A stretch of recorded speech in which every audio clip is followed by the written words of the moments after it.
दोस्तों, आज फिर आपको एक नई कहानी लेकर मैं आ गया हूं। सुननी हो तो सुन लीजिएगा, नहीं सुननी मत सुनिएगा। और लेकिन मेरा जो फर्ज है, मैंने जो कसम खा रखी है कि मैंने कहानी डालनी है तो डालनी है और मैं डालूंगा। बहुत समय पहले की बात है, एक किशन नाम का आदमी रहता था और उसे शहर में नौकरी मिल गई, लेकिन वहां उसे कोई रहने की जगह देने को तैयार नहीं था। उसने मकान की खूब तलाश की। वह अब काफी थक गया था। आखिर उसकी अमीर नाम के एक व्यक्ति से मुलाकात हुई। उस व्यक्ति ने कहा, शहर के छोर पर मेरा एक मकान है, लेकिन लोग उन्हें प्रेतों का डेरा समझते हैं। मैं तुमसे किराया भी नहीं लूंगा, तुम मजे से वहां रहो। किशन बहुत खुश हुआ। उसी रात वह उस मकान में रहने के लिए चल पड़ा। वहां पहुंचा तो उसने वहां ताला लगा पाया। फिर जैसे ही वह थोड़ा आगे बढ़ा, ताला अपने आप खुल गया। फिर दरवाजे भी अपने आप खुलने लगे। इससे किशन एकदम खौफ से भर गया, लेकिन उसने सांस को हाथ से जाने नहीं दिया। फिर किशन के सामने एक अस्पष्ट आकार आया और बोला, मैं इस मकान का प्रेत हूं, मैं यहां का मालिक हूं। मेरे साथ 3 और प्रेत रहते हैं। अगर तुम यहां रहना चाहते हो तो तुम्हें मुझे खुश रखना होगा। किशन ने उस प्रेत को नमन किया और बोला, मैं इसी मकान में रहना चाहता हूं, तुम जो कहोगे मैं करूंगा। तब उसे प्रेत ने बाकी के 3 प्रेतों को बुलाया और उनका किशन से परिचय कराया। ये मेरी पत्नी है, ये दोनों मेरी बेटियां हैं।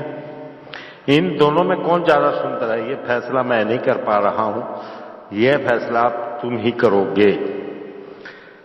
किशन ने दोनों प्रेत बालों की ओर देखा, झूठी गंभीरता ओढ़कर बोला, अगर मैं सच सच कहूं तो तुम में से एक को जरूर गुस्सा आएगा, लेकिन अगर मुझे थोड़ा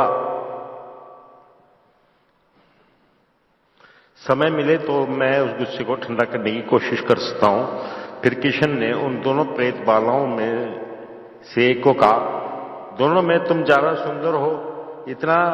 इतनी सुंदर होने पर भी तुम यहां अपने माता पिता के यहां क्या कर रही हो? किसी जंगल में चली जाती तो अब तक तुम्हें कोई सुंदर युवक साथी मिल गया होता जिससे तुम शादी कर सकती थी।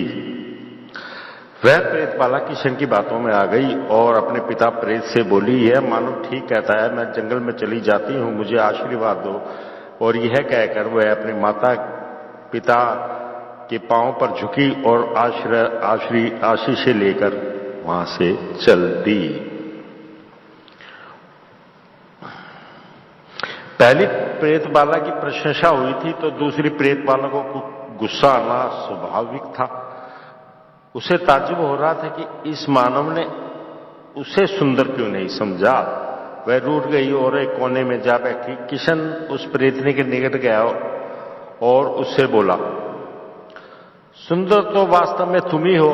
अगर मैं उस समय ये बात कह देता तो तुम फोन घर से चल देती, लेकिन मैं यह नहीं चाहता था।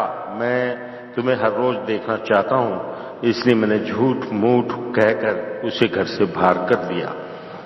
किशन की बात सुनकर प्रेत बाला बोली, तुम कहते तो ठीक हो, लेकिन एक बात का मुझे डर है, अगर मेरी बहन यहां वापस चली आई तो फिर क्या करना होगा? इसमें परेशान होने की कोई बात है? इसमें परेशान होने की क्या बात है? वह अगर वापस चली आती है तो इसका मतलब कि किसी प्रेत ने उसे पसंद नहीं किया, यानी कि वह सुंदर नहीं है। वरना उसकी सुंदरता पर रीझ कर कोई प्रेत उससे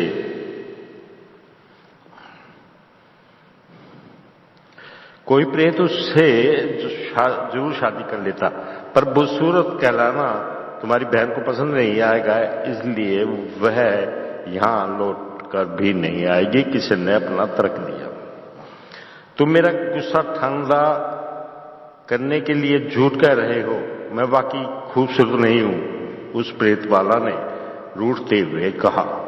अगर मैं झूठ भी कह रहा हूं तो तुम्हें तसल्ली देने के लिए ही कह रहा हूं। पर तसल्ली भी मैं सुंदर लड़के को ही देता हूं, हर किसी को नहीं। किशन ने एक और चाल चली। अच्छा, अगर तुम वाकई मुझे सुंदर समझते हो तो क्या तुम मुझसे शादी करोगे? वह प्रेत बाला बोली। मैं मानव हूं, तुम प्रेत योनि की हो, क्या हम दोनों की शादी संभव है? किशन ने डरते डरते कहा। मैं जब चाहूं अब तब मानव रूप धारण कर सकती हूं। मैं चाहती भी हूं कि मैं किसी मानव से शादी करूं, वह प्रेत बाला बोली। इस बीच प्रेत भी वहां आ गया। वह बोला, क्यों मेरी बेटी का गुस्सा शांत हुआ कि नहीं? तब उस प्रेत बाला ने अपने पिता से कहा, पिताजी, यह मानव मेरे साथ शादी करने के लिए तैयार हो गया है। बेटी की बात सुनकर उसके माता पिता बहुत खुश हुए। वे आनंद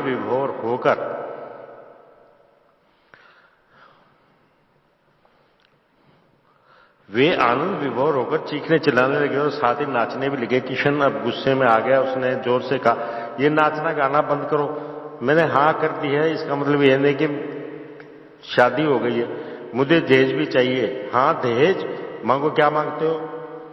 मैं इसलिए आज रह रहा था कि अपनी दोनों बेटियों की शादी कर सकूं। तुम दहेज में जो कुछ भी मांगोगे मैं देने को तैयार हूं, उस प्रेतबाला के पिता ने कहा। मुझे कुछ नहीं चाहिए, बस मुझे यह घर दे दो, मेरे लिए यही काफी है, किशन ने गंभीरता से कहा।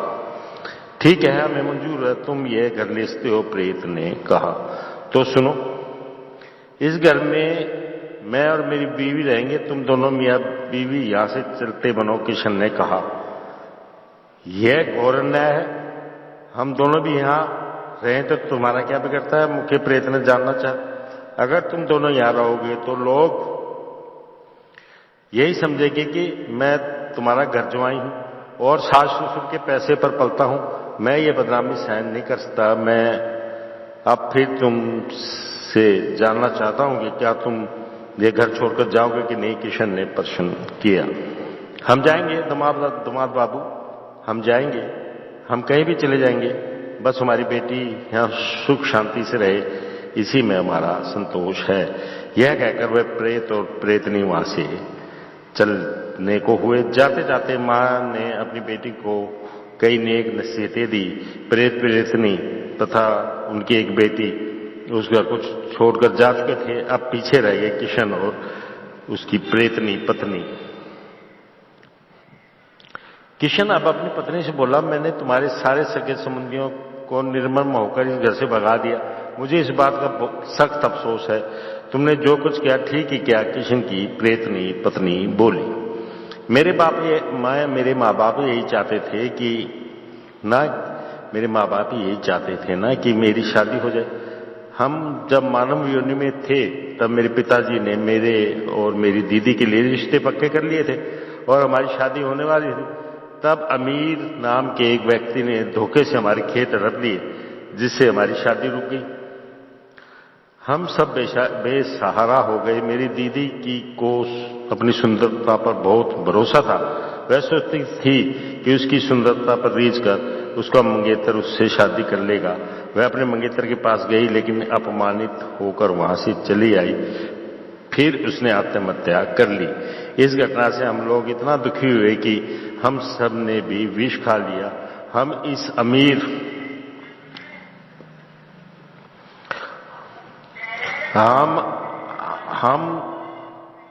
सब इस अमीर नाम के व्यक्ति से बदला लेना चाहते थे, इसलिए हम उसके नए मकान में रहने लगे।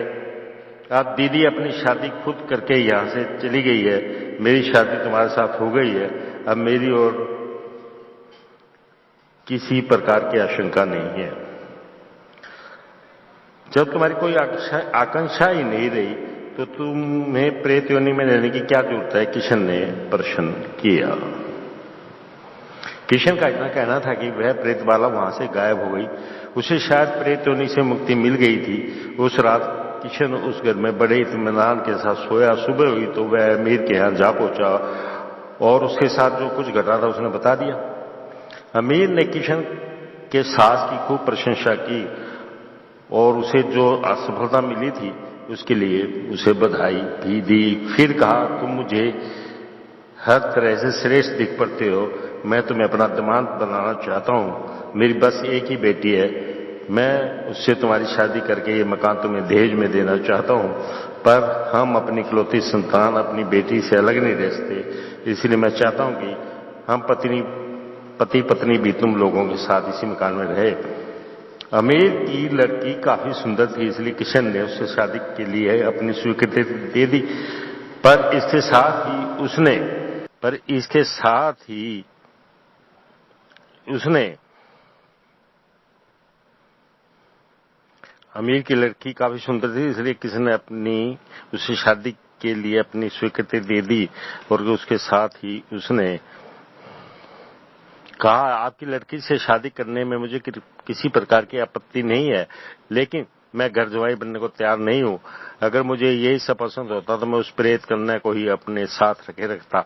बेशक उसका रूप विचित्र था, पर उसका मन तो मोती की तरह उजला था। रही दहेज की बात, तो मैं दहेज के खिलाफ हूं। मेरी नौकरी है, मैं कमाता हूं, इसलिए आपकी बेटी और मैं मेरी कमाई से अच्छी तरह गुजारा कर सकते हैं। किशन का उत्तर सुनकर अमीर चुप हो गया। वह इतना कुछ न कह सका, फिर किसी तरह इतना ही बोला, एक बात तो तुम्हें माननी पड़ेगी, उस मकान का नाम प्रेतों का डेरा पड़ गया है। वहां रहने का कोई नहीं आएगा। इधर तुम और तुम्हारी पत्नी वहीं आराम से रह सकते हो। इसके लिए किशन ने सहज अपनी स्वीकृति दे दी। अमीर की बेटी के साथ किशन की शादी बड़ी धूमधाम से हुई। तो दोस्तों, ये कहानी दो प्रेत बालों के और उनके माता पिता प्रेत की थी। शायद आपको पसंद आए या ना आए, ये मैं नहीं जानता। शायद आप इसे सुने या ना सुने, ये भी मैं नहीं जानता।